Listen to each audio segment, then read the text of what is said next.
So good morning या कहो good evening everyone, you are welcome to my YouTube channel. ये dragons love story का part 5 है। ये इस सीरीज का लास्ट पार्ट है, सो लेट्स बिगिन। मूक सिया के सामने अपने असली रूप में आ जाता है। सिया हैरान होकर बोलती है, वाकई तुम मजाक कर रहे हो है ना? मूक कहता है, मुझे नहीं पता था कि मुझे तुम्हें इस तरह से ही बताना पड़ेगा, बल्कि पहले तो मेरा तुम्हें ये बताने का कोई इरादा ही नहीं था। सिया कहती है, ये नहीं हो सकता, तुम कह रहे हो कि ये सब सच है? नहीं, शायद ये मेरा वहम है, लेकिन तुम इस अवतार में मेरे सामने कैसे हो? मैं अपनी आंखों पर यकीन कैसे करूं? जरा रुको, यानी पानी में वो ड्रैगन मेरा कोई सपना नहीं था। जिन मूक के घर के बाहर खड़ा होता है वो बोलता है, मैं आखिर यहाँ क्यों आ गया? मेरे पास कहने को कुछ भी नहीं है, इसके बारे में भूल जाओ, मेरे पास तो ये भी कहने का हक नहीं। तभी वो दरवाजे के पास बैठता है और वो दरवाजा खुल जाता है। जुन बोलता है, अरे ये दरवाजा खुला क्यों हुआ है? जुन उसके घर के अंदर आने लगता है। वो खिड़की से देखता है जहाँ सिया कमरे में होती है और उसके सामने एक बड़ा सा ड्रैगन होता है। ये देखकर जुन को झटका लग जाता है। वो बोलता है, ये सब क्या है? क्या ये वाकई में एक ड्रैगन है? सिया मूक से बोलती है, ये बहुत बड़ा इत्तेफाक था कि यह अजीब बात है। एक हॉन्टेड हाउस के मालिक जिसने खुद को बाहरी जिंदगी से अलग कर रखा था, वो अचानक मेरी टी शॉप में आ गया और मुझसे जॉब मांगी। तुमने मुझे इसके बदले चाय की पत्तियां ऑफर की। इसके बाद तुम मुझ पर नजर रखने लगे। तुमने ये सब किया सिर्फ इसके कारण। ये सब करने के लिए तुम्हारे पास अपनी वजह थी। वैसे जिस तरह मैंने तुम्हारे साथ बिहेव किया, उससे जरूर मैं किसी बेवकूफ की तरह लग रही होंगी, है ना? मेरी दादी ने जिस दोस्त के बारे में बात किया था, वो जरूर तुम ही रहे होगे, तुम्हारे ग्रैंडपा नहीं। अब जब मैं वो सब याद करती हूँ तो मुझे लगता है काश मेरी ग्रैंडमा ने मुझे पहले ही वो सब बता दिया होता, तो फिर मेरी क्यूरोसिटी मुझ पर हावी ही ना होती, तो मैं तुमसे मिलती ही ना और मेरे अंदर तुमको लेकर कोई फीलिंग्स ही ना पैदा होती। पर कोई बात नहीं, मेरी ग्रैंडमा को भी इस बारे में कुछ नहीं पता था। अगर मेरे पास तुम्हारी एनर्जी ना होती तो ये सब होता ही ना। शायद तो मुझ में इंटरेस्ट ही ना दिखाते, क्योंकि तुम्हें तो मेरी जरूरत ही ना होती मूक। तुम्हारे पास इतने समय तक मेरे साथ रहने का मकसद था। सिया रो रही होती है। मूक बोलता है, नहीं, ऐसा नहीं है। पहले मेरे इरादे साफ थे, लेकिन मैं जितनी गहराई से तुम्हारे प्यार में पड़ता गया, मेरे सारे इरादे खुद ब खुद खत्म होते गए। मैं तुम्हें अपना सच बताने से हिचकिचा रहा था, क्योंकि मुझे लगा कि कहीं तुम इसका गलत मतलब ना निकाल लो। सिया बोलती है, तो फिर तुम्हें मुझे ये नहीं बताना चाहिए था मूक। तुम्हारे ये सब कहने से ये फैक्ट नहीं बदलेगा कि तुमने मुझे ये बात इसलिए बताई क्योंकि तुम्हें मेरी जरूरत थी, क्योंकि तुम्हें विकसित होने के लिए अपनी एनर्जी की जरूरत थी जो कि मेरे पास है। क्या मैं गलत कह रही हूँ? मूक कोई आंसर नहीं देता। सिया बोलती है, देखा, आखिर में ये साबित हो गया कि तुमने मेरा इस्तेमाल किया है। लेकिन मूक, जिस बात के लिए मैं तुम्हें माफ नहीं कर सकती वो ये नहीं है कि तुमने मेरा इस्तेमाल किया और मुझसे झूठ बोले। तुम स्वर्ग जा रहे हो, है ना? ये फैक्ट कि तुम मुझसे ब्रेकअप करने के लिए मदद मांग रहे हो, ये माफी के लायक नहीं है। और तुम्हें पहले ही मालूम था कि हमारे रिलेशनशिप का अंत कैसे होगा। सिया वहां से जाते हुए बोलती है, काफी देर हो गई है, मुझे चलना चाहिए। सिया रोते हुए वहां से चली जाती है। इधर जुन बाहर बैठकर उन दोनों की सारी बातें सुन लेता है। इसके बाद टी शॉप कई दिनों तक बंद रहती है। कस्टमर्स बोलते हैं, फिर से इसे बंद रहते हुए कई दिन हो चुके हैं। यहाँ के ओनर को कम से कम हम जैसे वेटिंग में लगे लोगों के लिए कोई अनाउंसमेंट तो कर ही देनी चाहिए थी। क्या वो घमंड दिखा रही है क्योंकि उसकी शॉप बढ़िया चलने लगी है? दूसरी लड़की बोलती है, तुमने सही कहा, वो लड़की मुझे बिल्कुल पसंद नहीं। वो उस हैंडसम पार्ट टाइमर को हर समय छेड़ती रहती है और उस पर डोरे डालती रहती है, और आज अचानक उसने अपनी शॉप बंद कर दी। वो सच में बहुत अननोइंग है। उसे अपने कस्टमर्स की बिल्कुल भी परवाह नहीं। जिन भी टी शॉप के बाहर ही खड़ा होता है। शाम के समय मूक सिया को मैसेज भेजने चलता है, लेकिन वो हिचकिचा रहा होता है कि वो भेजे कि ना भेजे। मूक आह भरकर बोलता है, मुझे उसकी बहुत याद आ रही है, मैं आखिर क्या करूं? तभी उसे किसी के अंदर आने की आहट होती है। ये जुन होता है। वो उससे कहता है, क्या हम बात कर सकते हैं? मैं तुम्हारा ज्यादा समय नहीं लूंगा। अब वो दोनों बैठ जाते हैं। जुन बताता है, मुझे इससे कोई फर्क नहीं पड़ता कि तुम दोनों के बीच आखिर क्या हुआ या फिर तुम्हारा सियासी क्या रिलेशन है, क्योंकि अब तुम टी शॉप पर काम नहीं करते, तो अब मेरा तुमसे कोई लेना देना नहीं है। इसके बावजूद मैं तुमसे ये जानना चाहता हूँ कि सिया गायब क्यों है? वो आखिर कहाँ गई है? मुंह की सुनकर हैरान हो जाता है। वो बोलता है, क्या सिया गायब है? सिया समंदर के किनारे पर बैठी होती है। जुन कहता है, तुम्हें अभी तक ये भी नहीं पता कि वो यहाँ नहीं है और वो गायब है? क्या तुमने उसे कॉल तक नहीं किया? मूक बताता है, मुझे इस सब के बारे में नहीं पता, कहीं ये सब उसकी वजह से तो नहीं? जिन चिल्लाकर बोलता है, क्या तुम मजाक कर रहे हो? मैंने सोचा कि तुम दोनों कहीं बाहर गए होगे, मुझे लगा कि तुम लोग एक दूसरे को पसंद करते हो। तुम्हें कैसे नहीं पता कि वो गायब है? हाँ, तुम्हें पता भी है सिया कितनी नाजुक है। अगर तुम उसकी जिम्मेदारी नहीं ले सकते तो तुम्हें कभी ये शुरू ही नहीं करना चाहिए था, समझे? जिन सोचता है, अगर ऐसा ही है तो अब मैं पीछे नहीं हटूंगा। वो मूक से बोलता है, सिया को जाने दो, ये बेहतर होगा कि तुम कभी उसके सामने मत आना। इधर सिया सोच रही होती है, इससे कोई फर्क नहीं पड़ता कि मूक ड्रैगन है या नहीं। मैं उससे इतना प्यार करती हूँ कि मुझे इस बात की कोई परवाह नहीं। वो बोलती है, मुझे पता है कि वो मुझसे इतना प्यार नहीं करता कि वो मुझे छोड़कर स्वर्ग ना जाए। मैं जानती हूँ वो मुझे उतना प्यार नहीं करता जितना कि मैं उससे करती हूँ, लेकिन फिर भी मैं उसे छोड़ना नहीं चाहती। मुझे डर है कि जब वो चला जाएगा तो मेरा क्या होगा। मुझे नहीं पता कि मैं खुद को संभाल पाऊंगी या नहीं। ये सब कहते हुए वो रोड के सामने आ जाती है।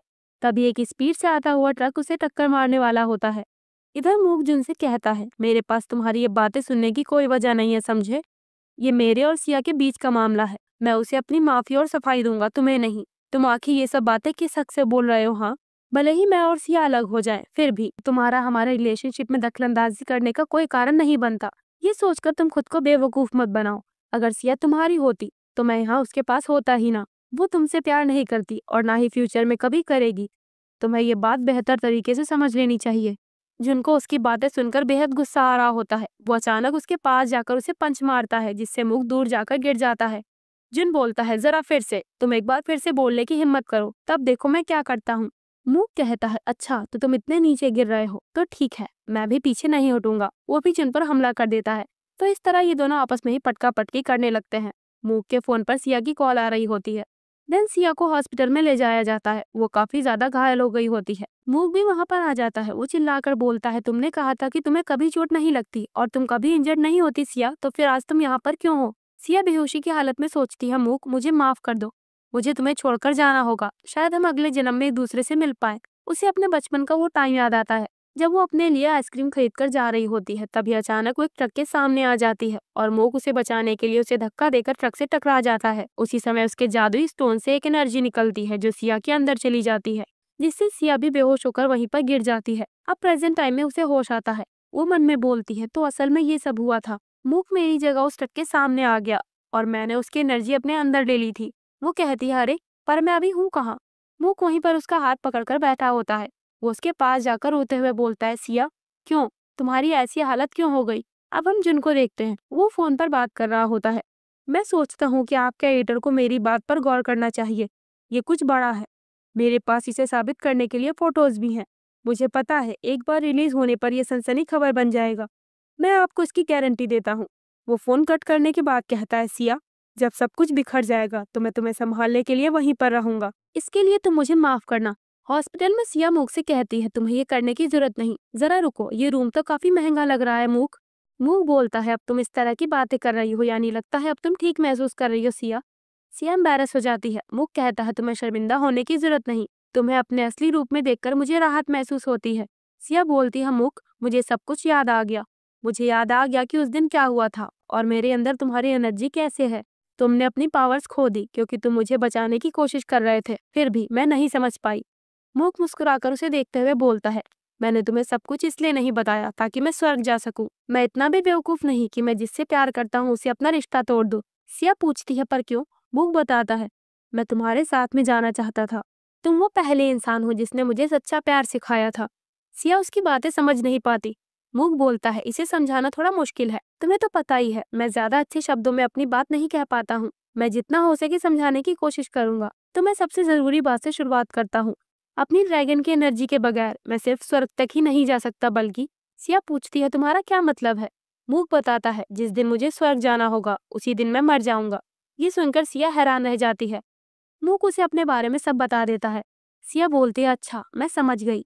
तो मूक क्यों ना हम ये करें, क्योंकि तुमने कहा कि स्वर्ग जाने के लिए तुम्हें उस ड्रैगन की एनर्जी की जरूरत पड़ेगी जो कि मेरे अंदर है। क्या इसका मतलब ये है कि अगर तुम इस एनर्जी को दोबारा पालो तो तुम जिंदा रहोगे, है ना? मूक बोलता है, हाँ सिया, लेकिन क्या तुम इस बारे में श्योर हो कि तुम्हारी सेहत सही रहेगी? सिया कहती है, तुम्हारा मतलब जरूर मेरी इन चोटों से होगा। मूक बोलता है, सिर्फ यही नहीं, मैं पूछना चाह रहा हूँ कि कहीं तुम्हारे सिर में दर्द तो नहीं या फिर तुम्हें चक्कर तो नहीं आ रहा? सिया बोलती है, तुम परेशान मत हो। तुम जरूर हैरान होगी कि मैं इतनी शांत क्यों हूँ। तुमने सोचा होगा कि तुम्हारी मरने की बात सुनकर मैं सदमे में आ जाऊंगी और फूट फूट कर रोने लगूंगी, है ना? मूक कहता है, वैसे सच कहूँ तो सब जानने के बाद तुम्हारा रिएक्शन काफी अनएक्सपेक्टेड था। सिया बोलती है, ये सच है कि मैं उदास और परेशान हूँ। अगर तुम्हारा सवाल ये है कि क्या मैं वाकई ठीक हूँ, तो मूक मैं ठीक नहीं। और सब ठीक कैसे रह सकता है? मैं जिस पर्सन से प्यार करती हूँ वो जल्द ही इस दुनिया से अलविदा कहने वाला है। इसके बावजूद मुझे पता है कि मुझे क्या करना होगा। मेरे पास घबराने का टाइम नहीं। मैं फिर कभी बाद में परेशान हो सकती हूँ, लेकिन अभी मुझे इसका हल ढूंढना होगा। ये सब उस लड़की के लिए छोटी सी बात होनी चाहिए, इसका पार्टनर एक 2000 साल का ड्रैगन हो। आखिरकार कौन जाने, हमारे आने वाले फ्यूचर में तुमने मेरे लिए कितने सारे सरप्राइजेस छिपा कर रखे होंगे, है ना? इसीलिए मूक, तुम मुझसे वादा करो कि तुम अपनी पूरी कोशिश करोगे। मूक वादा करते हुए बोलता है, मैं प्रॉमिस करता हूँ, मैं नहीं मरूंगा और तुम्हें कभी अकेला नहीं छोड़ूंगा सिया। सिया कहती है, तुम अपने इस वादे पर कायम रहना। इधर जुन अपने एडिटर को बोलता है, मुझे पता है कि इस पर यकीन करना कठिन है। वो एडिटर को मूक की वही तस्वीरें दिखा रहा होता है। एडिटर हैरानी से पूछती है, तुम्हें ये कहाँ से मिला? पर नहीं, ये पर्सन कौन है? क्या इस चीज को वाकई इंसान का दर्जा देना सही है? वैसे जुन, तुमने कहा कि तुम इसे जानते हो। जुन बोलता है, हाँ, ये वो है जिसे मैं बड़ी ही अच्छी तरीके से जानता हूँ। इसी कारण मैं इस वीडियो को प्रूफ कर सकता हूँ। एडिटर बोलती है, क्या तुमने सोचा है कि इसका नतीजा क्या होगा? साफ तौर पर कहूँ तो लोगों को इसकी परवाह नहीं कि असली है या नहीं। लोग केवल वही देखते हैं और वही मानते हैं जो वो चाहते हैं। इसीलिए मैं तुमसे आखिरी बार पूछ रही हूँ। जुन, मुझे नहीं पता कि तुम्हारा इस पर्सन से क्या रिश्ता है, लेकिन अगर ये बात खुलकर सबके सामने आ गई तो उसकी प्रेजेंट टाइम की जिंदगी खत्म हो सकती है। हालांकि हमारे लिए इससे बेहतर कोई मार्केटिंग टेक्निक नहीं है। जुन कोई जवाब नहीं देता। एडिटर बोलती है, ठीक है, तुम ये मुझसे बेहतर तरीके से जानते हो, इसीलिए मैं तुम्हारी ओर से सभी चीजों की देखभाल करने के लिए तुम्हें आजादी देती हूँ। हम इसके लिए जिम्मेदार नहीं होंगे। जिन बोलता है, आपको इस बारे में चिंता करने की जरूरत नहीं, वैसे भी मैं अपने कॉलम में इसके बारे में लिखने वाला था। एडिटर बोलती है, मैं समझ गई, तो फिर हमें पीछे हटने की भी जरूरत नहीं। सबसे पहले हम इन फोटो और वीडियो को यूट्यूब पर अपलोड करना शुरू करेंगे और हम इसे दूसरे सोशल मीडिया प्लेटफॉर्म पर भी शेयर करेंगे। हमें तुरंत ही एक बुक छपवा देनी चाहिए जिसका टाइटल होगा, एक अकेलापन पसंद करने वाले पर्सन का हैरान कर देने वाला सच, जो कि रहता है एक सुनसान से भूतिया घर में। तुम्हें क्या लगता है, ये मजेदार है ना? जिन बोलता है, हाँ, मैं सहमत हूँ, मुझसे अब इसका और इंतजार नहीं होता। सिया मूक से कहती है, क्या तुम तैयार हो? मूक हाँ में जवाब देता है। सिया एक लंबी सांस खींचकर उसका हाथ अपने सीने पर रखती है। इससे उस पावर की तेज रोशनी चमकने लगती है। लेकिन इस पूरे प्रोसेस में सिया की हालत खराब होने लगती है। वैसे यहाँ पर सिया मूक को उसकी एनर्जी वापस लौटाने की कोशिश कर रही होती है। मूक का जादुई स्टोन तेजी से चमकने लगता है। वो झटके से अपना हाथ हटा लेता है। सिया हांफते हुए जमीन पर बैठ जाती है। उसे दर्द होने लगता है। मूक बोलता है, सिया, क्या तुम्हें सही नहीं लग रहा? सिया आंखों में आंसू भरकर बोलती है, मूक, मुझे बहुत दर्द हो रहा है, बहुत ज्यादा। मूक उसे बेड पर लिटाकर कहता है, तुम ज्यादा हिलना मत, मैं अभी डॉक्टर को बुलाता हूँ। डॉक्टर सिया के पास आ जाती है। मूक फ्रस्ट्रेटेड होकर सोचता है, मुझे ये बात नहीं पता थी कि जब मैं अपनी खोई हुई एनर्जी को वापस पाने की कोशिश करूंगा तो वही सेम एनर्जी जो कि सिया के अंदर है वो भी खत्म हो जाएगी और इससे सिया की जान भी चली जाएगी। अब मुझे लगता है कि गॉड ने मुझे पूरी तरह से छोड़ दिया है। मूक एक जगह पर बनी गॉड की मूर्ति पर हथौड़े से वार करते हुए चिल्लाता है, मैंने कहा मेरे सामने आओ और मुझे एक्सप्लेन करो, तुम हमारे साथ ऐसा क्यों कर रहे हो? हाँ, मैंने आखिर क्या गलत किया है? सिया इस सब की हकदार नहीं। गॉड को तो अपने बनाए गए लोगों को प्यार करना चाहिए। क्या मैं तुम्हारे बच्चों में से एक नहीं? वो तुम ही हो जिसने हमें जन्म दिया है, तो फिर क्यों तुम मेरे साथ ऐसा क्यों कर रहे हो? उसी समय वहाँ पर एक पुलिस वाला आ जाता है। वो बोलता है, तुम ये क्या कर रहे हो? हाँ, मूक चिल्लाता है, गॉड, तुम्ही ने हम में जान फूकी है, तो फिर अब तुम ये सब क्यों कर रहे हो? पुलिस वाला उसे रोकते हुए बोलता है, लड़के, तुम ये क्या कर रहे हो? क्या तुम्हें पता भी है इस मूर्ति की कितनी कीमत है? मूक अब भी चिल्ला रहा होता है, तुमने कहा था कि सबके पीछे कोई ना कोई मतलब होता है, तो अब तुम क्या चाहते हो? वो रोते हुए कहता है, क्यों? हाँ, जब सब कुछ इसी तरह से होना था तो तुम्हें मुझे सिया से मिलवाना ही नहीं चाहिए था, तुम्हें पहले ही मेरी जान ले लेनी चाहिए थी। मूक सोचता है, अगर तुम मेरी लाइफ को इसी तरह से बर्बाद करने वाले थे तो तुमने मुझे इतना सब झेलने के लिए जिंदा क्यों रखा? आपने ऐसा किस लिए किया? पब्लिक प्लेस पर तोड़फोड़ करने के जुर्म में पुलिस वाले उसे अपने साथ पुलिस स्टेशन ले जाने लगते हैं। मूक सोचता है, नहीं, वो मैं ही हूँ जिसने सिया को लगभग मार ही डाला था। आखिर में मैं ही वो इंसान हूँ जिसने सिया को नुकसान पहुंचाया। अब पुलिस स्टेशन में आने पर ऑफिसर मूक से उसका नाम, पता और फैमिली मेंबर्स के बारे में पूछ रहा होता है, पर मूक उसकी बातों का कोई जवाब नहीं देता और सिर नीचे झुकाए वहीं पर चुपचाप बैठा होता है।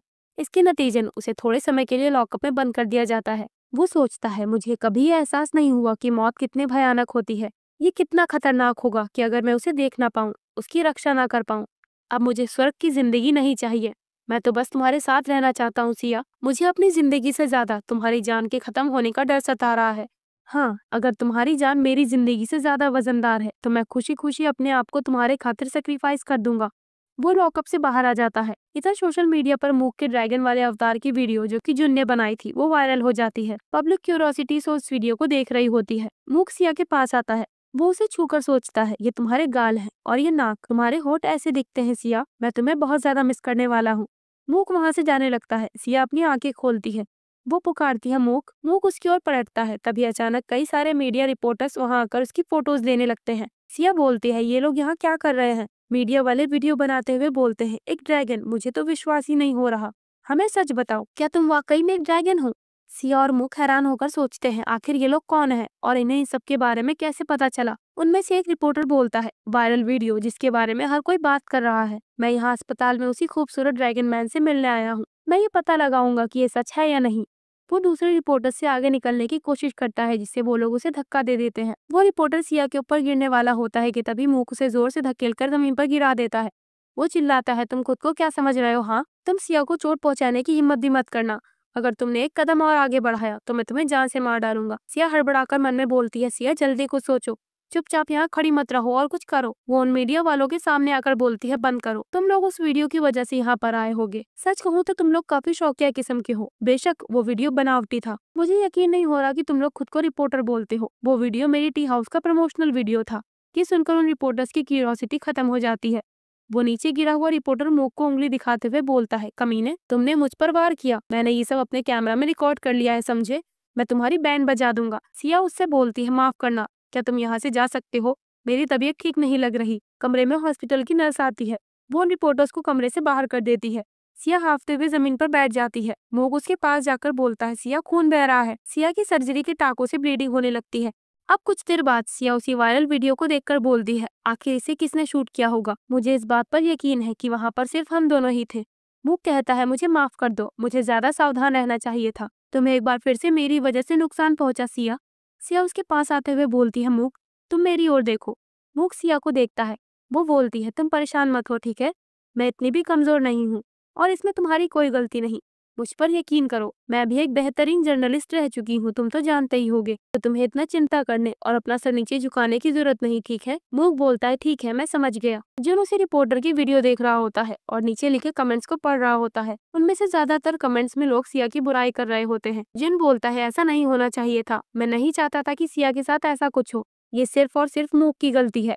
इस सब में सिर्फ उस मॉन्स्टर का दोष है जो सिया के साथ रहने की कोशिश कर रहा है। मैंने कुछ गलत नहीं किया है, इसमें मेरी गलती नहीं है। नहीं, मेरी कोई गलती नहीं है। सिया अपने फोन में उसी वीडियो के बारे में सर्च करके बोलती है, सोदम पब्लिशिंग हाउस, ये तो जुन की पब्लिशर कंपनी है ना? मूक अचानक वहां आकर बोलता है, सिया तुम जग गई? सिया बोलती है, हाँ, मैं तो बस थोड़ी देर झपकी ले रही थी। वैसे आज रात तुम यहाँ पर मेरे साथ ठहरने वाले हो, है ना? मूक उसे देखकर सोचता है, सिया इस हालत में भी बेहद खूबसूरत दिख रही है। टाइम के साथ वो और भी ज्यादा सुंदर होती जा रही है। इससे मेरी तकलीफें बढ़ रही है। वो कहता है, हाँ बिल्कुल, मैं तुम्हारे साथ में ही रहूंगा। वो अस्पताल के काउंटर पर खड़ा होता है। पीछे बैठी दो लड़कियां आपस में बात करती हैं। ये वही इंसान है जिसने ड्रैगन बनने का नाटक किया था। मैंने सुना है कि उस टी शॉप के ओनर ने अपनी शॉप को प्रमोट करने के लिए इस पर्सन को ड्रैगन बनने का नाटक करने को बोला था। आजकल ओनर पैसों के लिए क्या क्या नहीं कर सकते। वो लड़की सोना खोदना अच्छे से जानती है। वो किसी अमीर आदमी से शादी करने और अपने बिजनेस को बढ़ाने के लिए नए नए पैतरे आजमाती रहती होगी। मूक चुपचाप उनकी बातें सुन रहा होता है। वो उनसे कुछ कहने चलता है, तभी सिया वहां पर आ जाती है। मूक सिया से कहता है, तुम्हें अंदर ही रहना चाहिए था, तुम्हारे लिए बाहर टहलना सही नहीं। वैसे तुम यहाँ क्यों आई हो? क्या तुम्हें किसी चीज की जरूरत है? सिया बोलती है, तुम्हें कैसे पता? तुम तो जानते ही हो मैं इंतजार नहीं कर पाती हूँ। मैं तुम्हें मिस कर रही थी मूक। लोग कहते हैं अगर तुम कुछ चाहते हो तो तुम्हें उसके लिए कोशिश करनी होती है ना? तो मैं भी यहाँ पर आई हूँ और तुमसे मिलने की कोशिश कर रही हूँ। वो दोनों लड़कियां आपस में बात करती है। मैंने कहा था ना, ये लड़की बहुत लालची है। ये तो वाकई एक प्लेयर निकली। मुझे उस लड़के के लिए बुरा लग रहा है। मूक इस बार उन्हें जवाब देने के लिए चलता है। सिया उसका हाथ पकड़कर उसे रोक लेती है। वो कहती है, नहीं मूक, तुम्हें हर बात पर रिएक्ट करने की जरूरत नहीं। मूक बोलता है, लेकिन मुझे अच्छा नहीं लग रहा जिस तरह वो लोग तुम्हारे बारे में बात कर रहे हैं। वो तो तुम्हें जानते तक नहीं। सिया कहती है, क्या तुम्हें उनकी बातें इतनी बुरी लगी कि तुम उसके लिए उन्हें डांटने को भी तैयार हो? तो ठीक है, इन लोगों को मुझ पर छोड़ दो, मैं इन्हें देख लूंगी। वो उन दोनों के पास जाकर उनसे बोलती है, जरा सुनिए, मैं चाहती हूँ कि आपने अभी जो कहा उसे दोबारा कहिए। वो बातें आप मुझे मेरे मुंह पर बोलकर दिखाइए। वो लड़कियां घबराकर बोलती हैं, तुम्हें लोगों से इस तरह से बात नहीं करनी चाहिए। सिया कहती है, तुम लोगों की मेरे सामने एक शब्द भी बोलने की हिम्मत नहीं पड़ रही। और मूक कोई ऐसा पर्सन नहीं जिसके बारे में तुम लोग बिना सोचे समझे कुछ भी बोलो। इसीलिए बोलने से पहले ध्यान रखा करो, नहीं तो तुम जानती हो मैं सिर्फ सोना ही खोदना नहीं जानती, बल्कि मैं कुछ और भी खोद सकती हूँ, समझी? मुझे लगता है कि अब तुम लोग मेरा मतलब समझ गए होगे। तो चलो फिर मैं चलती हूँ। मूक, सारा मैटर सॉल्व हो गया। वो लड़कियां पीछे से कह रही होती हैं, मुझे यकीन नहीं हो रहा इसने हमसे कितनी बुरी ढंग से बात की। मूक सोचता है, मैं अपनी पूरी जिंदगी में सिया जैसे पर्सन से नहीं मिला, कोई इसके जितना प्यारा इंसान। रात में सिया सो रही होती है। मूक उसके पास ही बैठा होता है। वो सोचता है, मुझे दूरी बनानी होगी। सिया के लिए एक साधारण जिंदगी जीना मुश्किल होगा अगर मैं उसके आसपास रहा। मुझे तो गायब हो जाना चाहिए। अब यही एकमात्र रास्ता है। अगले दिन सिया फोन पर बात करते हुए कहती है, क्या तुम सुन रहे हो? अगर तुम्हें अपनी जान की परवाह है तो इस वक्त अभी उस वीडियो को डिलीट करो। अगर तुमने ऐसा नहीं किया तो याद रहे ये तुम्हारे लिए अच्छा नहीं होगा। इतना कहकर वो फोन काट देती है। वो आँख भरकर बोलती है, मैं मूक की आवाज सुनना चाहती हूँ। आखिर वो है कहाँ और अभी क्या कर रहा है? उसको यहाँ आने दो, मैं उसे बताती हूँ। मैं उसे एक रंगीन तोहफा दूंगी जो उसे याद रहेगा। जुन सिया से मिलने आता है। सिया उसे बताती है, जुन, मैंने एक अजीब बात सुनी है। उस ड्रैगन वाली वीडियो को वायरल करने वाले ने कहा कि तुम्ही ने उन्हें ये वीडियो दिया था। वो लोग किसी भी हद तक जा सकते हैं, ये फालतू की बात है ना?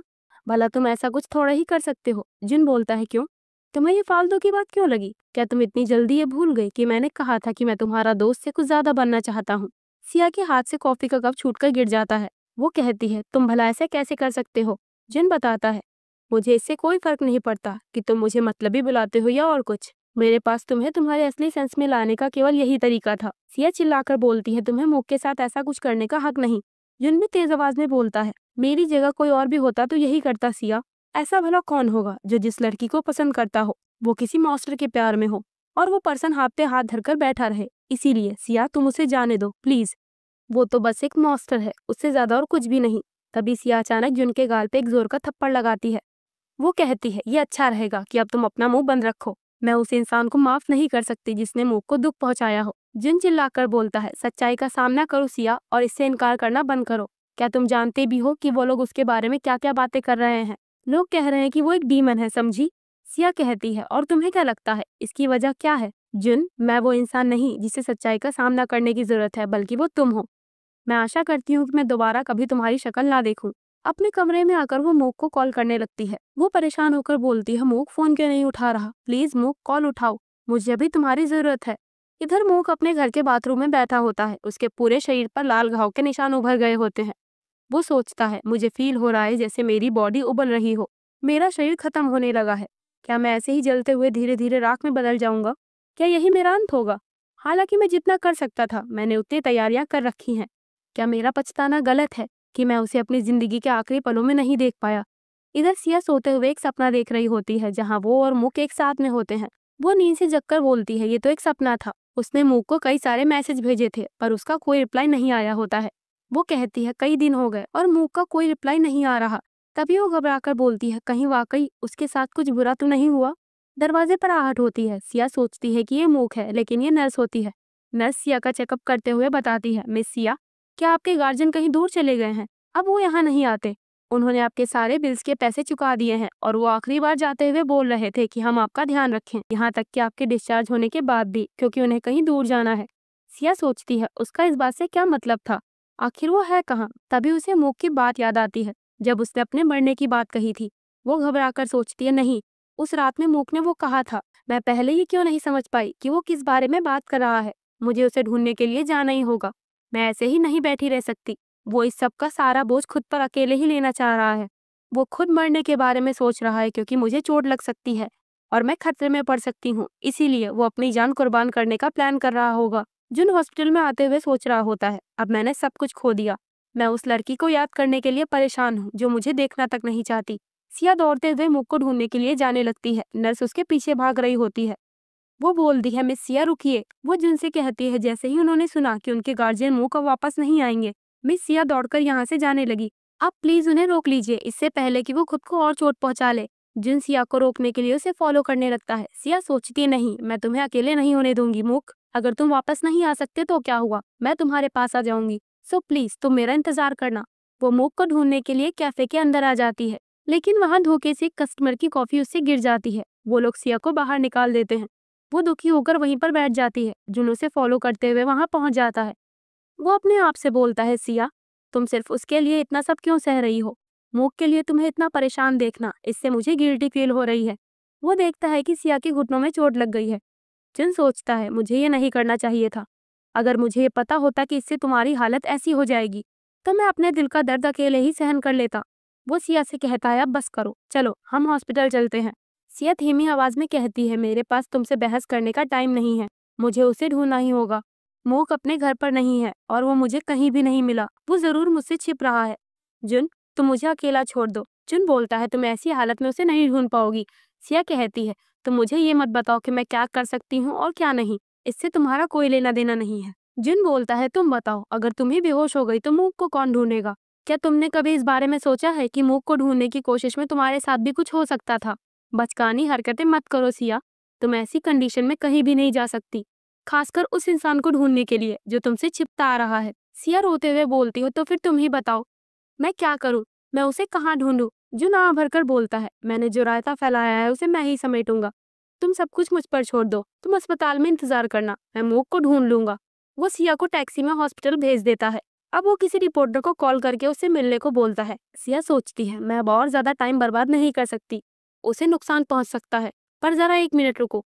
तभी उसके फोन पर जुन की कॉल आती है। वो उसे बताता है, मुझे उस लोकेशन का पता चल गया जहाँ मूक को आखिरी बार देखा गया था। वो जगह है सियोहो, यहीं पर उसे लास्ट टाइम देखा गया है। सिया अचानक से टैक्सी ड्राइवर से बोलती है, सर आप बस मुझे यहीं पर उतार दीजिए। सिया टैक्सी से उतरकर दौड़ते हुए सोचती है, मुझे पता था, प्लीज काश मूक वहीं पर हो। आसमान में फायरवर्क्स हो रहे होते हैं। मूक उसी जगह पर एक नदी के अंदर अपने ड्रैगन फॉर्म में बैठा होता है। वो सोचता है, 2000 साल की जिंदगी सिर्फ इंतजार से भरी थी। इसके बावजूद मुझे नहीं पता था कि मैं किसका इंतजार कर रहा था। ये एक अकेलेपन से भरा सफर था जो बेहद मुश्किल था। अकेले होना दर्दनाक होता है, हालांकि आखिर में इसका अंत आ ही गया।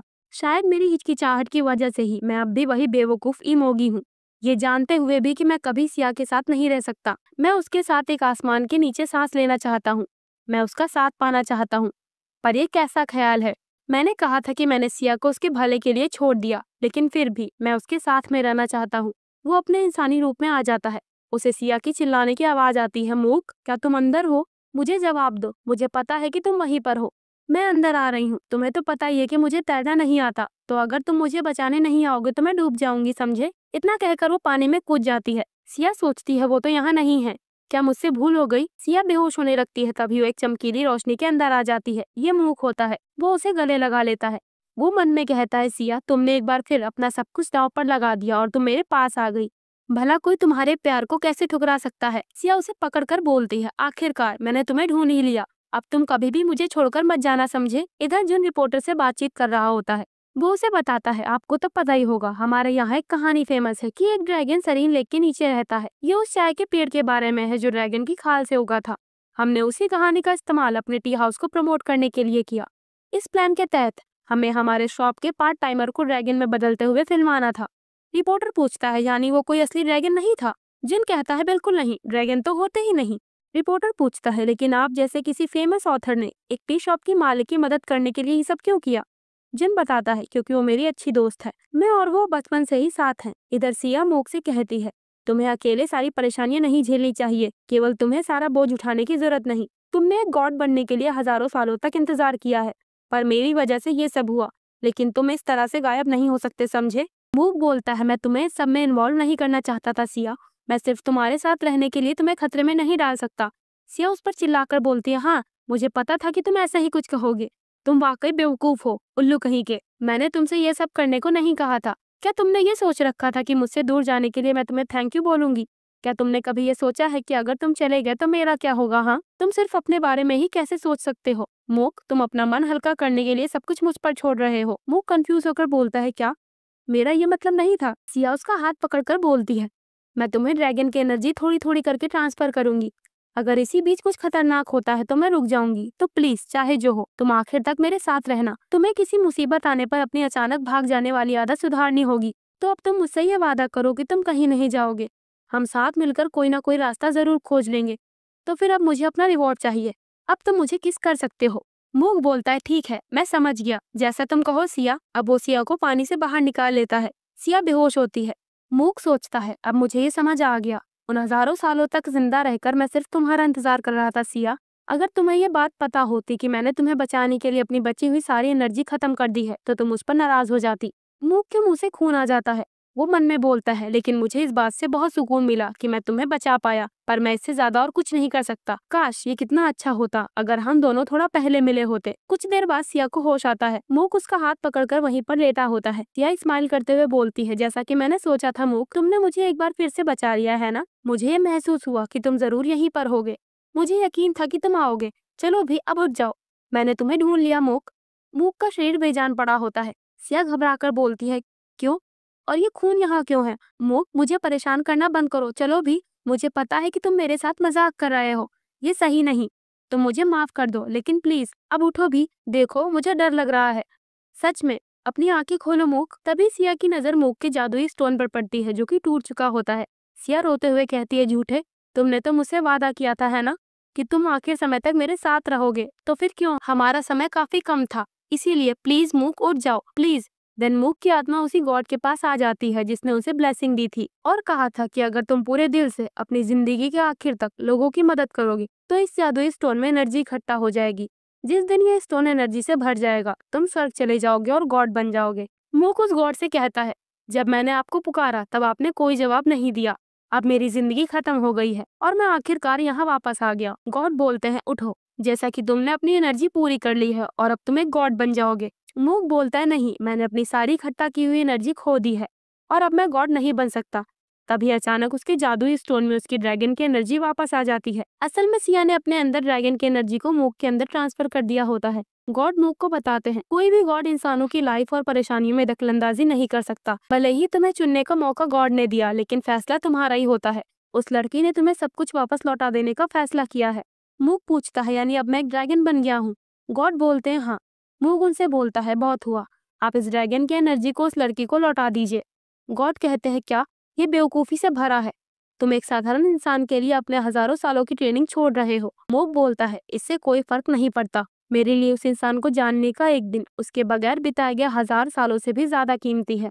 गॉड कहते हैं, तुम एक आत्मा के रूप में पैदा हुए थे, लेकिन तुम हमेशा गॉड से ज्यादा इंसानों के करीब थे। एक दिन ऐसा आएगा कि इंसान की खातिर तुम्हें गॉड बनने का मौका छोड़ना पड़ेगा। हालांकि जो गॉड अपनी जिंदगी ठुकरा देते हैं उन्हें माफ नहीं किया जा सकता। वैसे मैं तुम्हारी ड्रैगन की एनर्जी को उस लड़की को लौटा दूंगा, लेकिन कहीं तुम्हें बाद में इसका पछतावा तो नहीं होगा? मूक बोलता है, नहीं, मुझे कोई पछतावा नहीं है। गॉड पूछते हैं, क्या तुम्हारा इतने सालों का इंतजार बर्बाद चला गया? मूक बोलता है, ये बर्बाद नहीं गया। गॉड कहते हैं, ठीक है, मैं तुम्हारी इच्छा के मुताबिक काम कर दूंगा, लेकिन एक बात याद रखना, हर फैसला जिम्मेदारी के साथ आता है, तुम्हें इसकी कीमत चुकानी पड़ेगी। अब हम कुछ समय बाद का सीन देखते हैं। सिया की टी शॉप ओपन होती है। सिया जुन से बोलती है, आज की चाय की पत्तियां ताजी हैं, अगर मूक यहाँ पर होता तो उसे जरूर पसंद आती। जुन पूछता है, क्या अब भी उसका कोई पता नहीं चला? सिया नहीं में अपना सर हिला देती है। वो बोलती है, लेकिन मुझे पता है, वो एक दिन यहाँ जरूर आएगा, ठीक वैसे ही जैसे उसने मुझे ये जादुई स्टोन दे दिया और गायब हो गया। टी शॉप का दरवाजा खुलता है। सिया बोलती है, आपका स्वागत है। तभी वो अपनी नजरें घुमाती है तो मूक वापस आ गया होता है। उसे देखकर सिया की आंखों में आंसू आ जाते हैं। वो बोलती है, घर में तुम्हारा स्वागत है मूक। और इसी के साथ में ये सीरीज भी यहाँ पर खत्म हो जाती है। वैसे इस स्टोरी की एंडिंग काफी और तरीके से हुई, पर जो भी हो, इसी के साथ हम इस वीडियो को भी यहाँ पर एंड करते हैं।